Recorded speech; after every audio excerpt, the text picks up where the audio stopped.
Hello students, आप सबका एक बार फिर स्वागत है अपने YouTube channel Agastya math academy में। आज हम कंटिन्यू करेंगे चैप्टर 4 एक्सप्लोरिंग अलजेब्रिक आइडेंटिटी की last exercise end of chapter. हम इसके 8 क्वेश्चन ऑलरेडी कर चुके हैं। आज हम कंटिन्यू करेंगे क्वेश्चन नंबर 9 से। इससे पहले के सभी क्वेश्चंस देखने के लिए आप पहले की वीडियो आप देख सकते हैं। इस वीडियो में हम क्वेश्चन नंबर 9 से क्या करेंगे, इसको कंटिन्यू करेंगे। क्वेश्चन नंबर 9 में हमें क्या बताया गया है कि हमारे पास एक रेक्टेंगुलर पूल है। इस तरह का कोई एक रेक्टेंगुलर पूल है हमारे पास। उस रेक्टेंगुलर पूल का एरिया दिया गया हमें कि एरिया ऑफ रेक्टेंगुलर पूल हमारा जो दिया है वो है, यह है हमारा 2x² + 7x + 3 स्क्वेयर हस्ताज। ये हस्ता क्या होती है? ये एक यूनिट होती है जो बहुत पहले कभी यूज़ की जाती थी। तो स्क्वायर हस्ताज में इसका क्या एरिया दिया गया है। इसके अलावा हमें इस रेक्टेंगल की विड्थ दी गई है कि इसकी जो विड्थ है वो कितनी है, 2x + 1 है। ये हमें गिवन है। हमें इसकी लेंथ को क्या करना, फाइंड आउट करना है ये। तो हम यहाँ पर क्या करेंगे, लेट कर लेंगे। Let the length of pool हमारी कितनी हो गई, ये हमारी हो गई L मीटर। और हमें ब्रेड्थ दी गई है। ब्रेड्थ ऑफ पूल हमारी जो दी गई है वो क्या है, ब्रेड्थ ऑफ पूल हमारी दी गई है 2x + 1 मीटर दी गई है। अब हमें पता है एरिया हमारा किसके इक्वल होता है, लेंथ इंटू ब्रेड्थ के इक्वल होता है। ये आप पहले से ही पढ़ते आ रहे हैं। यानी कि जब मैं लेंथ और ब्रेड्थ का प्रोडक्ट फाइंड आउट करूँगा तो वो कितना आएगा, 2x² + 7x + 3 आएगा। तो लेंथ हमारी L है, इनटू में ये हमारा कितना है, 2x + 1 है। और ये हमारा हो जाएगा 2x² + 7x + 3। अब ये मल्टीप्लाई में तो दूसरी साइड जाएगा तो कहाँ जाएगा, डिवाइड में जाएगा, इस तरह से। अब देखिए मैं यहाँ पर क्या कर सकता हूँ, जो न्यूमरेटर है ना इसको फैक्टराइज कर सकता हूँ। तो इसको फैक्टराइज कर ले सकते हैं, या डिवीज़न मेथड भी हम कर सकते हैं। डिवीज़न मेथड पहले 9th क्लास में होता था, अब नहीं है। नहीं तो डिवीज़न मेथड से भी हम इसको क्या कर सकते थे, सोल्व कर सकते थे। यहाँ पर फैक्टराइजेशन मेथड करते हैं। 2 3 जा 6, हमें पता है 6 1 जा कितना होता है 6। अगर मैं 6 में 1 ऐड कर दूँ तो कितना आएगा, 7। तो ये 6x लिखा और एक x, दोनों को ऐड करने पे 7 आएगा। अब दोनों माइनस हो तब भी ऐड हो सकते हैं, दोनों प्लस हो तब भी ऐड हो सकते हैं। तो साइन कौन सा देखेंगे, ये प्लस है तो दोनों के आगे क्या लगा देंगे, प्लस। अपॉन में 2x + 1 हो जाएगा। अब यहाँ पर हम क्या करेंगे इसको, यानी कि 2 के पेयर बनाएंगे। ये बनाया, यहाँ दोनों 2 के टेबल में आते, 2 कॉमन निकाला। दोनों में x है, x कॉमन निकाला। यहाँ पर 2x थे, 1 बाहर आ गया, 1 बच गया। 2 के टेबल में 3 पे x बाहर आ गया है। जैसी पहली ब्रैकेट क्लोज करते हैं, मैंने आपको समझाया था लास्ट वीडियो में भी कि साइन चेक करते हैं यहाँ पर इस x का और इसका। अगर सेम है तो प्लस लगाएंगे, अपोजिट है तो माइनस लगाएंगे। तो ये साइन सेम है तो प्लस लगाएंगे। दोनों में कुछ भी कॉमन नहीं है तो क्या कॉमन है, 1। तो यहाँ पर ये x बच गया और ये प्लस का 3, और ये हमारा क्या हो जाएगा, 2x + 1। अगर मैं यहाँ देखूँ तो अब ये x + 3 कॉमन है तो ये निकाला। यहाँ से बच गया 2x और यहाँ से क्या बच गया, +1। और ये हमारा क्या हो जाएगा, 2x + 1, ये कैंसिल हो गया। तो L हमारी कितनी हो जाएगी, x + 3 हस्ताज हो जाएगी। ये बताया ना, ये यूनिट होते हैं जो बहुत पहले यूज़ की जाती थी। तो इतनी हमारी क्या हो जाएगी, यहाँ पर लेंथ हो जाएगी। और इस तरह से हम क्या कर सकते हैं, इस रेक्टेंगुलर पूल की लेंथ को क्या कर सकते हैं, फाइंड आउट कर सकते हैं बड़े ईजिली। अब यहाँ पर हमें एक और क्वेश्चन दिया गया, क्वेश्चन नंबर 10। क्वेश्चन नंबर 10 हमें यहाँ पर दिया गया है। क्वेश्चन नंबर 10 में हमें क्या बोला गया है कि 2 नंबर हैं, एक है x - 2 एक्सप्रेशन है और एक है हमारा x - ½ ये इसके क्या है, फैक्टर है। क्या इसके फैक्टर है, एक पोलिनोमियल के। और वो पोलिनोमियल हमें क्या दी गई, px² + 5x + r। अब फैक्टर का मतलब क्या है, देखो जैसे हम इसको करते हैं, ये हमारे इस एक्सप्रेशन के क्या थे, फैक्टर थे दोनों, x + 3 और 2x + 1 ये फैक्टर थे, तभी तो फैक्टराइज किया ना। तो जैसे मैंने इस एक्सप्रेशन को इस फॉर्म में लिख दिया तो इसको भी लिख सकता हूँ। कैसे कि px² + 5x + r को मैं क्या लिख सकता हूँ, x - 2 और x - ½ क्योंकि ये दोनों क्या है, इसके फैक्टर हैं। तो फैक्टर है तो जब मैं इनका प्रोडक्ट निकालूंगा तो वापस यही आना चाहिए, इसी के इक्वल आना चाहिए। तो इस तरह से हम कर देंगे।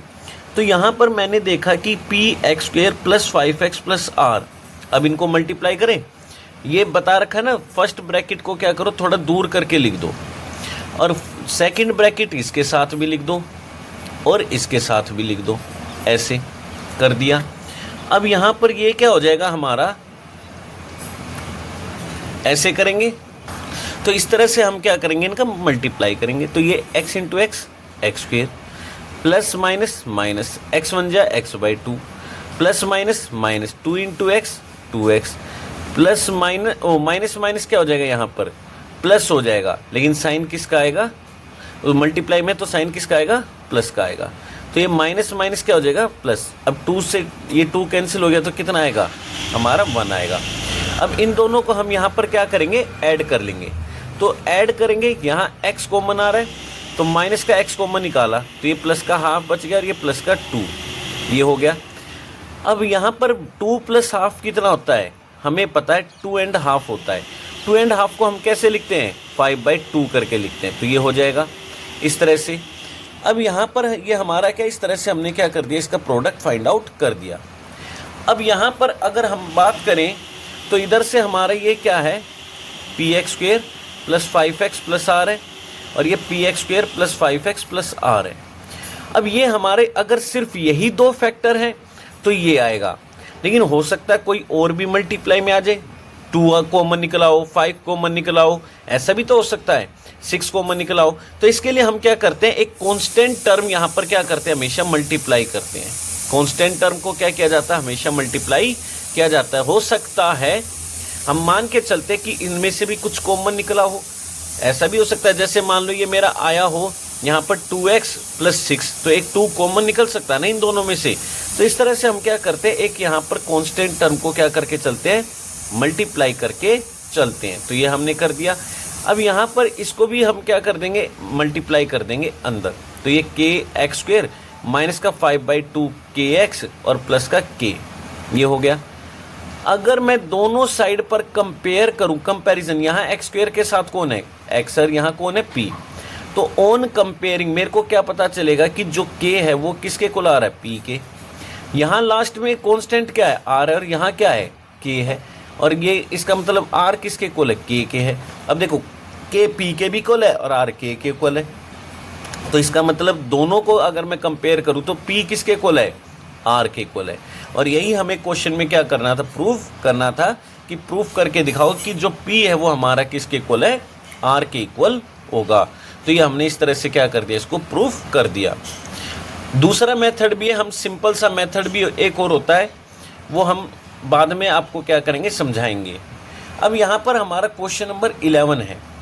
अब क्वेश्चन नंबर 11 हमें क्या कहता है, इसको समझते हैं। क्वेश्चन नंबर 11 में हमें कुछ वैल्यूज़ दी गई हैं, जैसे a प्लस बी प्लस सी, कोई 3 हमारे नंबर हैं या टर्म है, उनको ऐड करने पे कितना आता है, 5। और A B plus B C plus C A, इनको अगर हम प्रोडक्ट निकालते हैं 2 का और फिर सम करते हैं तो कितना आता है, 10 आता है। तो उसके बाद ये कह रहा है कि प्रूव करके दिखाओ a cube plus B cube plus C cube minus 3abc किसके इक्वल होगा, -25 के इक्वल होगा। ये हमें प्रूफ करके दिखाना है। तो देखो बेटा, ये सबसे इम्पोर्टेंट क्वेश्चन होते हैं जो हमेशा एग्जाम में टीचर पूछते हैं, खासकर इस टाइप के हमेशा पूछते हैं। अब आपको बड़ा सिंपल सा एक काम करना है, पहले ये चेक करना है कि हमें यहाँ पर 3 एक्सप्रेशन दिए गए हैं, ये तीनों एक्सप्रेशन किन आइडेंटिटीज़ में आते हैं वो आपको पहले देखना है। अगर मैं देखूँ यहाँ पर मुझे पता है a cube plus B cube plus C cube minus 3abc किसके इक्वल होता है, a plus B plus C, A square plus B square plus C square minus A B minus B C minus C A के equal होता है, इस तरह से।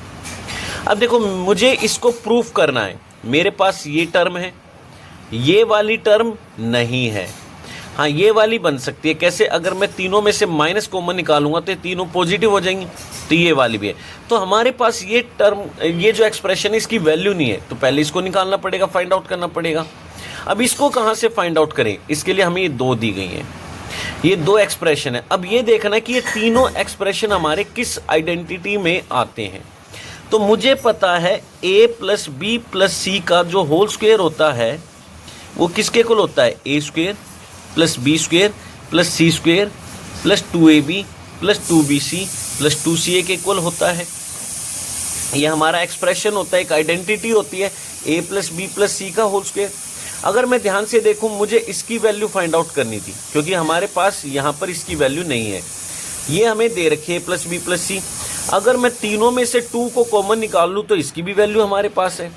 तो यहाँ पर हम क्या करेंगे, इसको इस तरह से लिख देंगे, a plus B plus C का होल स्क्वायर किसके इक्वल हो जाएगा, a square plus B square plus C square, 2 common निकाला, इंटू में ab plus B C plus C A. इसकी वैल्यू कितनी है हमारी, 5 है, तो ये 5 का स्क्वायर। इसकी वैल्यू हमें फाइंड आउट करनी है, ये किया। 2 into A B plus B C plus C A की वैल्यू कितनी थी, 10 थी। 5 का स्क्वायर कितना हो गया, 25। तो और हमें पता है 10 2 जा कितना हो जाएगा, 20। अब ये प्लस 20 इधर आके क्या हो जाएगा, माइनस हो जाएगा। और माइनस अगर हम इसको करते हैं तो A square plus B square plus C square की वैल्यू कितनी आएगी हमारी, 5 आएगी। कितनी आएगी बेटा, 5। अब हमें इस आइडेंटिटी में किसकी वैल्यू नहीं पता थी, इसकी भी नहीं पता थी। तो अब हमारे पास ये भी हो गई है ना, अब हमारे पास ये भी है। तो अब हम इसको क्या लिखेंगे कि A cube plus B cube plus C cube minus का 3abc किसके इक्वल लिख सकते हैं, a plus B plus C, A square plus B square plus C square. यहाँ से माइनस कॉमन निकाल देंगे तो ये हमारा क्या हो जाएगा, A B plus B C plus C A हो जाएगा। इस तरह से कर दिया हमने। अब यहाँ पर इसकी वैल्यू कितनी थी हमारी, 5 थी। हमने देखो यहाँ क्वेश्चन में गिवन है, ये हमारी कितनी दी गई है, 5 है। और ये वैल्यू हमने फाइंड आउट की है, कितनी आई है, ये भी 5 आई है। माइनस इसकी वैल्यू हमें पता है कितनी है, 10 है। तो ये प्लस माइनस तो क्या हो जाएंगे हमारे, माइनस हो जाएंगे। और माइनस करेंगे तो कितना बचेगा, 5। साइन किसका था, बड़ी वैल्यू का। बड़ी वैल्यू कौन है, 10। माइनस के तो माइनस। अब ये 5 5 जा कितना हो जाएगा, 25। Plus minus minus. तो देखो यही हमें प्रूफ करके दिखाना था कि A cube plus B cube plus C cube minus 3abc की वैल्यू कितनी आएगी, -25 आएगी। तो ये हमने यहाँ पर क्या कर दिया, इसको प्रूफ कर दिया है। तो इस तरह से हम क्या कर सकते हैं, आइडेंटिटीज़ का यूज़ करके इनको सोल्व कर सकते हैं। अब नेक्स्ट हमारा जो क्वेश्चन है वो क्या है, उसको समझते हैं। Question number 12। बस आप सबसे एक ही रिक्वेस्ट है कि हमारे चैनल को लाइक और सब्सक्राइब कीजिए। हम भी आपके लिए मेहनत करें, वीडियो लेकर आ रहे हैं डेली। और आर.डी. शर्मा से भी अब क्वेश्चन को कवर करने शुरू कर देंगे। आज ये चैप्टर कंप्लीट हो जाएगा हमारा एनसीईआरटी से। तो नेक्स्ट वीडियो में आर.डी. शर्मा के क्वेश्चन हम क्या है कवर करेंगे। बस आपसे रिक्वेस्ट है कि हमारे चैनल को लाइक और सब्सक्राइब कीजिए, इसी तरह अपना सपोर्ट बनाए रखिए। अब हमारा यहाँ पर क्या है बेटा, एक एक्सप्रेशन दिया गया है n³ - n। ये हमें चेक करना है कि ये जो n³ - n है ना, ये हमारा डिविजिबल होगा किससे, 6 से। ये n³ - n हमारा डिविजिबल होगा किससे, 6 से। ये हमें प्रूफ करके दिखाना है। कैसे प्रूफ करें, देखो कोई भी नंबर होता है ना, कोई भी, वो 6 से पता कब डिवाइड होता है, जब वो वहाँ पर क्या होता है, 3 कॉन्जिक्यूटिव नंबर का प्रोडक्ट होता है। अब कहोगे कैसे, देखो 1 × 2 × 3, 3 कॉन्जिक्यूटिव नंबर ले लो, ये कितना हो जाएगा, 6। 2 × 3 × 4 कितना हो जाएगा, 3 2 जा 6, 6 4 जा 24। 3 × 4 × 5 कितना हो जाएगा, 3 4 जा 12, 12 5 जा 60, ये हो गया। 4 × 5 × 6 कितना हो जाएगा, 6 5 जा 30, 30 4 जा 120। तो देख लो ये सभी 6 से डिविजिबल है। तो कोई भी नंबर 6 से कब डिविजिबल होता है, जब वो 3 कॉन्जिक्यूटिव नंबर का क्या होता है, प्रोडक्ट होता है। यानी कि अगर कोई भी 3 कॉन्जिक्यूटिव नंबर है, उनका प्रोडक्ट हम निकालते हैं तो हमेशा 6 से डिवाइड होंगे ही होंगे, ये कन्फर्म है। अब ऐसा क्यों होता है, देखो 6 के अगर मैं फैक्टर करके देखूँ क्या बनेगा, 2 और 3, है ना। तो इसका मतलब ये जो नंबर आते हैं, इनमें एक नंबर ऐसा होना चाहिए जो 3 का मल्टीपल हो। तो देख लो यहाँ 3 आ रहा है, यहाँ 3 आ रहा है, यहाँ 3 आ रहा है, यहाँ 3 का मल्टीपल आ रहा है। दूसरा ऐसा नंबर होना चाहिए जो 2 का मल्टीपल हो, यानी कि इवन नंबर होना चाहिए। देखो एक इवन नंबर यहाँ आ रहा है, 2 से कैंसिल हो जाएगा। एक ही नंबर यहाँ आ रहा है, ये 2 से कैंसिल हो जाएगा। एक यहाँ आ रहा है, ये भी हो जाएगा। यहाँ भी आ रहा है, ये भी हो जाएगा। तो इसलिए क्या होता है कि जो 3 कॉन्जिक्यूटिव नंबर्स का जब हम प्रोडक्ट फाइंड आउट करते हैं ना, तो हमेशा 6 का क्या आता है, डिविजिबल आता है। अगर मैं इसको चेक करूँ n³ माइनस n को, तो इन एक्सप्रेशन को हम फैक्टराइज करके देखते हैं क्या ये 3 कॉन्जिक्यूटिव नंबर हो सकते हैं। चेक करते हैं। मैंने इनमें n को कॉमन निकाला, तो ये क्या हो गया, n² माइनस 1 हो गया। अब n² माइनस 1 को क्या लिख सकते हैं मैं, n² ऐसे, और ये 1 का स्क्वायर। अब ये बन गई आइडेंटिटी a² माइनस b²। हमें पता है a² माइनस b² क्या होता है, a माइनस b, और a प्लस b होता है ऐसे। अगर इसको मैं दोबारा लिखना चाहूँ तो ऐसे लिख सकता हूँ n माइनस 1 n प्लस 1। अगर आप इनको ध्यान से देखोगे, तीनों कॉन्जिक्यूटिव नंबर है। कैसे, n की कोई भी वैल्यू मान लो। मैंने मान लिया ये मेरा कितना है, 5 है, तो ये 5 माइनस 1 कितना हो गया, 4। ये 5 प्लस 1 कितना हो गया, 6। तो ये 4 5 6। इसको 10 मान लो, 10 माइनस 1 9, ये 10 है, 10 प्लस 1 11। तो 3 कॉन्जिक्यूटिव नंबर आ रहे हैं कि नहीं आ रहे हैं। तो ये हमारा n minus 1 n and n plus 1 are 3 consecutive numbers. ये 3 कॉन्जिक्यूटिव नंबर्स है। And the product of 3 consecutive numbers are always divisible by 6। वो हमेशा क्या होते हैं, डिविजिबल होते हैं 6 से। कैसे होते हैं, मैंने आपको ऊपर समझाया है। तो हमेशा ये क्या होते हैं, 6 से डिविजिबल होंगे। क्यों, इनमें से कोई एक नंबर ऐसा होगा जो 3 का मल्टीपल आएगा ही आएगा, और एक ऐसा नंबर होगा जो इवन नंबर होगा, यानी कि 2 का मल्टीपल आएगा ही आएगा। इसलिए जब भी हम 3 कॉन्जिक्यूटिव नंबर्स का प्रोडक्ट फाइंड आउट करते हैं, तो उनमें जो प्रोडक्ट आता है वो क्या होता है, हमेशा डिविजिबल होता है। किससे, 6 से। तो ये हमेशा याद रखना। अब हमारा इस चैप्टर का लास्ट क्वेश्चन पे आ जाते हैं। लास्ट क्वेश्चन हमारा है 13। क्वेश्चन नंबर 13 में हमें क्या करना है, इसको चेक करते हैं। हमें एक्सप्रेशन दिया गया है x³ प्लस y³ माइनस का 12xy प्लस का 64। ये कह रहा है इसकी वैल्यू फाइंड आउट करो, फाइंड द वैल्यू ऑफ इसकी, वेयर x प्लस वाई किसके इक्वल है, हमारा -4 के इक्वल है। अब हमें इसकी वैल्यू फाइंड आउट करनी है, और ये हमें दिया गया है। अब ये देखो, इस एक्सप्रेशन को मैं इस फॉर्म में कब ला सकता हूँ, ये तो मेरे को क्लियर दिख रहा है। ये तो आइडेंटिटी है, a³ plus b³ minus 3a² और 3ab²। अब कहोगे वो कहाँ है, तो हम इसमें फाइंड आउट कर सकते हैं कि नहीं। तो हमने क्या किया, इसका होल क्यूब कर दिया। क्या करेंगे, होल क्यूब कर दो दोनों साइड, कर दिया। ऐसे कर सकते हैं ना ऐसे। अब मैंने क्या किया, होल क्यूब कर दिया बोथ साइड। तो ये मेरा क्या बनेगा, a³ plus b³ minus 3 into a into b, और ये हमारा क्या बन जाएगा, प्लस 3ab का स्क्वायर बन जाएगा। ये ऐसे ही होता है। और ये कितना बन जाएगा, -4 का स्क्वायर कितना होता है, उस क्यूब कितना होता है, 64 होता है। और पावर ओड है तो माइनस ही रहेगा। अब इनमें से मैं क्या कर सकता हूँ, -3x को y को कॉमन निकालो, तो ये क्या बच गया, ये x और ये माइनस, ओ सॉरी ये हमारा प्लस था ना, तो प्लस आएंगे, तो ये भी प्लस हो गया। ऐसे इसकी वैल्यू कितनी है मेरे पास, इसकी वैल्यू मेरे पास है 4 है, -4 है सॉरी, तो ये हो गया।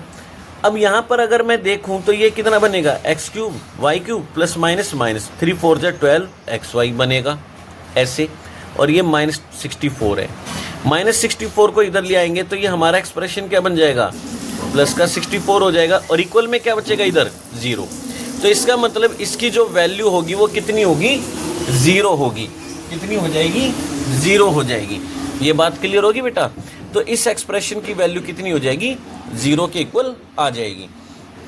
अब हमारा सेकंड पार्ट क्या कहता है, सेकंड पार्ट में हमारा जो दिया गया वो है x³ minus 8y³ minus 36xy minus का 216 van x minus 2y plus 6 किसके इक्वल है, 0 के इक्वल है। अब हमें ये एक्सप्रेशन दिया गया है। अब इसी एक्सप्रेशन को मैं क्या लिख सकता हूँ, x माइनस 2y, ये प्लस इधर आके क्या हो जाएगा, -6 हो जाएगा। ये प्लस का 6 इधर आके क्या हो जाएगा -6। तो वही एक क्यूबिंग कर they both side, cubing both sides. क्यों किया? क्योंकि मेरे को ये क्यूब दिख रहा है और ये भी क्यूब दिख रहा है, और मुझे पता है 2 का क्यूब क्या होता है, 8 होता है। तो यहाँ पर इसका क्या करेंगे, दोनों साइड क्यूब कर देंगे, क्योंकि पता है ना मैथमेटिक्स में जो भी काम होता है सेम होता है बोथ साइड। इधर क्या बनेगा, ये बनेगा a का क्यूब माइनस b का क्यूब माइनस 3 इंटू ए इंटू बी, और a माइनस बी ये बनेगा। और माइनस का क्यूब क्या होता है, -6 का कितना होता है, 216 होता है। अब ये बन गया x क्यूब, ये -2 का क्यूब 8y क्यूब माइनस 3 2 जा 6 xy, और इसकी वैल्यू हमें पता है, इसकी वैल्यू कितनी थी हमारी, -6 थी, तो ये ऐसे लिख दें, और ये माइनस का 216। अब ये क्या हो जाएगा हमारा x cube minus 8y cube, minus minus क्या हो जाएगा यहाँ पर, यानी कि प्लस हो जाएगा, माइनस माइनस क्या हो जाएगा यहाँ पर प्लस हो जाएगा। तो ये हमारा कितना हो जाएगा, 6 6 जा 36, और ये कितना हो जाएगा xy, और ये माइनस प्लस, और ये 216 ऐसे हो जाएगा। अब ये माइनस इधर आके क्या हो जाएगा हमारा प्लस हो जाएगा, और इसकी वैल्यू कितनी आ जाएगी, 0 आ जाएगी। तो इस तरह से हम क्या करेंगे, इसको सोल्व कर देंगे।